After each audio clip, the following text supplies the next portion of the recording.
निश्चित तौर पर देखिए, राजद जैसी जो पार्टी है वो अपने परिवार को बढ़ावा देती है, अपने परिवार के लोगों को सदन में भेजती है। तो निश्चित तौर पर ये अब मुसलमानों को सोचने का वक्त है कि जिन लोगों को आंख बंद करके आपने वोट देने का काम किया, बदले में आपकी क्या हिस्सेदारी उन लोगों ने तय की।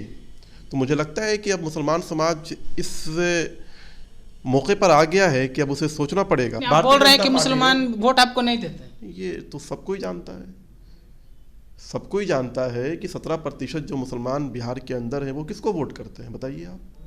वो आरजेडी को वोट करते हैं। जब से नरेंद्र मोदी जी की सरकार बनी है, और नरेंद्र मोदी जी ने, मैं कहता हूं कि नरेंद्र मोदी जी इस देश के पहले सेकुलर प्रधानमंत्री हैं जिन्होंने बिना भेदभाव के, बिना मजहब के आधार पर लोगों तक पहुंचने का काम किया और लोगों तक जो है लाभ पहुंचाने का काम किया। धर्मशीला गुप्ता, आप बताइए, प्रदेश की महिला मोर्चा की अध्यक्ष, एक सामान्य कार्यकर्ता, साधारण परिवार से आने वाले, उनको भारतीय जनता पार्टी ने राज्यसभा भेजा है। तो भारतीय जनता पार्टी ने उनकी जाति या उनका मजहब नहीं देखा कि वो किस जाति से आती हैं। भारतीय जनता पार्टी की, मोदी जी की सरकार ने उन सारे मसले मसाइल को समाप्त करने का काम किया है जिससे दुश्वारी मुसलमानों को होती थी। ट्रिपल तलाक, मुस्लिम बहनें हमारी जो हैं और बेटियां जो हैं उनकी दुश्वारी थी, उसको समाप्त करने का काम जो है मोदी सरकार ने किया। धारा 370 अगर समाप्त हुआ तो उससे सबसे ज़्यादा फायदा अगर किसी को हुआ है तो वो गरीब, दलित, शोषित, वंचित मुसलमानों को हुआ है जो जम्मू कश्मीर में रहते थे। आपने देखना शुरू कर दिया है लाइव बिहार, मैं हूँ आपके साथ असलम अब्बास। बिहार में राजनीति खूब होती है इस बात को लेकर कि जाति और धर्म क्या है, खास करके अल्पसंख्यक यानी मुसलमानों को लेकर बिहार की राजनीति में पिछले 30 सालों से बहुत उतार चढ़ाव देखने को मिलता रहा है। और इसी मुद्दे पर आज हमारे साथ बातचीत करने के लिए भाजपा प्रवक्ता दानिश इकबाल हैं। राज्यसभा के मुद्दे पर बात करेंगे। मुसलमानों को लेकर बहुत राजनीति होती है। भाजपा को तो कहा ही जाता है कि अल्पसंख्यक विरोधी है। मौजूदा राज्यसभा के समीकरण में देखिए, राजद ने 2 उम्मीदवार में किसी को मौका नहीं दिया अल्पसंख्यक कोटे से। निश्चित तौर पर देखिए, राजद जैसी जो पार्टी है वो अपने परिवार को बढ़ावा देती है, अपने परिवार के लोगों को सदन में भेजती है, जबकि उसका जो वोट बैंक है, यादव से ज़्यादा वोट बैंक जो है 17% मुसलमानों का है। और वो एकमुश्त वोट जो है वो आरजेडी को देते आए हैं। और उसके बदले में उनको क्या मिला? कोई मुसलमान आज तक डिप्टी सीएम नहीं बना, कोई मुसलमान जो है प्रदेश का अध्यक्ष नहीं बना, कोई मुसलमान को वो राज्यसभा नहीं भेजते हैं, किसी को जो है लोकसभा नहीं लड़वाते हैं, केंद्र में मंत्री नहीं बनवाते हैं। जब भी उनको मौका मिला तो उन्होंने अपने परिवार के लोगों को सदन भेजने का काम किया। तो निश्चित तौर पर ये अब मुसलमानों को सोचने का वक्त है कि जिन लोगों को आंख बंद करके आपने वोट देने का काम किया, बदले में आपकी क्या हिस्सेदारी उन लोगों ने तय की।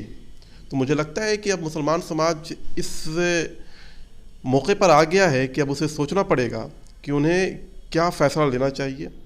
जहाँ तक भारतीय जनता पार्टी का सवाल है, भारतीय जनता पार्टी ने हमेशा उन कार्यकर्ताओं को सदन में भेजने का काम किया, सम्मान देने का काम किया जो कार्यकर्ता सक्षम हों, चाहे वो किसी भी समाज से हैं, किसी भी जाति से हैं।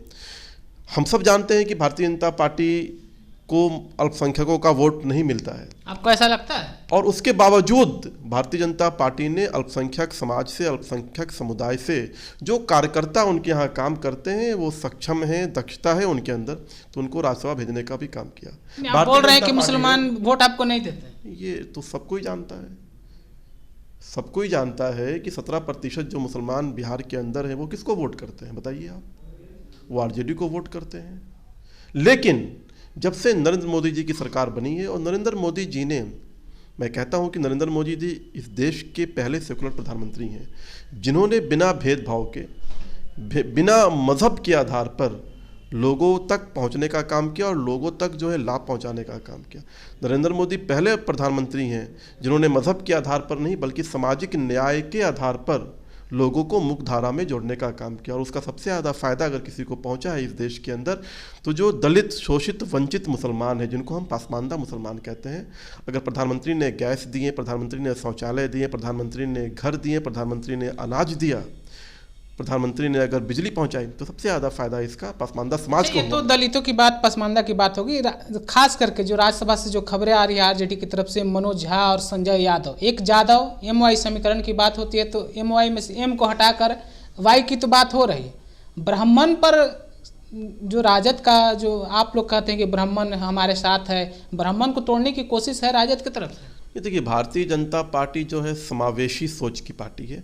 भारतीय जनता पार्टी के साथ सभी समाज के लोग हैं, और भारतीय जनता पार्टी जब कोई दायित्व का निर्वाह करती है या किसी को देती है दायित्व कार्यकर्ताओं को, तो वो कार्यकर्ता के कुशलता पे, उसकी सक्षमता पे, उसकी दक्षता पे देती है। हम जाति के आधार पर जो है किसी को दायित्व नहीं देते हैं। और जो भारतीय जनता पार्टी का छोटा से छोटा कार्यकर्ता धर्मशीला गुप्ता, आप बताइए, प्रदेश की महिला मोर्चा की अध्यक्ष, एक असामान्य कार्यकर्ता, साधारण परिवार से आने वाले, उनको भारतीय जनता पार्टी ने राज्यसभा भेजा है।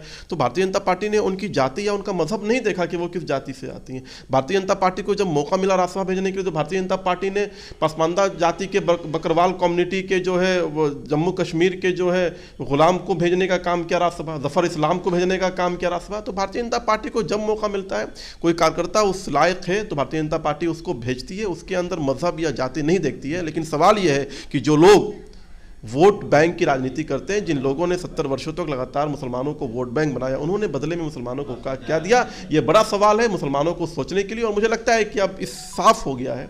अब उत्तर प्रदेश में देखिए, वो सीटें जहां मुस्लिम डोमिनेंट सीटें थी, वहां भी भारतीय जनता पार्टी जीत के आ रही है। वहां भी मुसलमान, जो पासमानदा मुसलमान खास कर रहे हैं, वो भारतीय जनता पार्टी को वोट कर रहे हैं, क्योंकि भारतीय जनता पार्टी की, मोदी जी की सरकार ने उन सारे मसले मसाइल को समाप्त करने का काम किया है जिससे दुश्वारी मुसलमानों को होती थी। ट्रिपल तलाक, मुस्लिम बहनें हमारी जो हैं और बेटियां जो हैं, उनकी दुश्वारी थी, उसको समाप्त करने का काम जो है मोदी सरकार ने किया।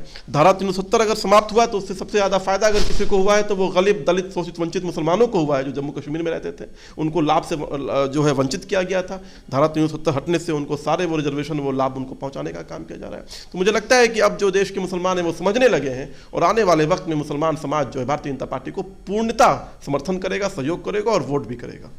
बिल्कुल। तो अभी आप भाजपा प्रवक्ता दानिश इकबाल को सुन रहे थे कि बिहार में खास करके या पूरे देश में मुसलमानों को पिछले कई सालों से सिर्फ इस्तेमाल किया गया वोट बैंक के रूप में, लेकिन अब मुसलमान शायद समझ गए हैं या समझ रहे हैं। मामला राज्यसभा से जुड़ा हुआ था। जिस तरीके से राजद की तरफ से 2 सांसद रिटायर हो रहे थे, एक मनोज झा जो फिर से जा रहे हैं, दूसरा अशफाक करीम, लेकिन अशफाक करीम की सीट पर अल्पसंख्यक की जगह पर संजय यादव की चर्चा हो रही है। तो आप समझ लीजिए MY समीकरण में अब शायद M की ज़रूरत अब नहीं है, Y की चर्चा हो रहा है। लेकिन दानिश इकबाल ने कहा है कि भाजपा सबके लिए काम करती है, जैसा कि आपने अभी सुना है। आप अपनी राय क्या रखते हैं कमेंट के रूप में हमें जरूर बताइए। तब तक के लिए आपका शुक्रिया। लाइव बिहार YouTube पर सब्सक्राइब और Facebook पर लाइक जरूर करें।